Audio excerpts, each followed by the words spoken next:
ஆடிப்பெருக்கு இப்படி ஒரு அவஸ்தையில நாங்கள் நினச்சி கூட பார்க்கல. நைட்டே எல்லோரும் உட்காந்து டிஸ்கஸ் பண்ணிட்டு இருந்தோம் கோம்ஸ் அக்காவோட. நம்ம எல்லாம் காலையில் முருகன் கோவில் போகிறோம், மலை மேலே இருக்குன்னு மட்டும் சொல்லிட்டு படுத்தாச்சு. அது முத்துமலையா பொன்மலையான்ற வார்த்தையை 2 பேருமே மென்ஷன் பண்ணவே இல்லை. அவங்க பொன்மலை முருகன் கோவிலில் போய் நின்றுட்டாங்க. நாங்கள் முத்துமலை முருகன் கோவிலுக்கு வண்டியை கட்டி போயாச்சு.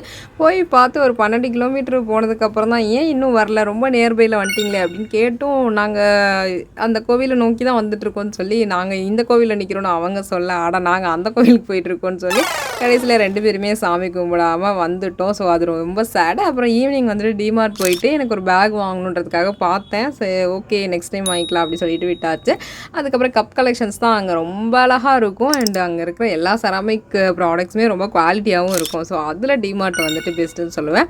அதுக்கப்புறம் விநாயகர் சதுர்த்தி வருது அப்படிங்கிறதுனால எனக்கு வந்து இந்த குட்டி குட்டி விளக்குலாம் நிறைய ஏற்றி வைக்கிறது பிடிக்கும். ஸோ அதனால் அந்த மாதிரி திங்ஸ் எல்லாம் கொஞ்சம் பர்ச்சேஸ் பண்ணிக்கிட்டேன். திஸ் இஸ் எங்களோட ஆடிப்பெருக்குப்பா. உங்களுக்கு எப்படி போச்சுன்னு கமெண்ட்டில் சொல்லுங்கள். பாய்.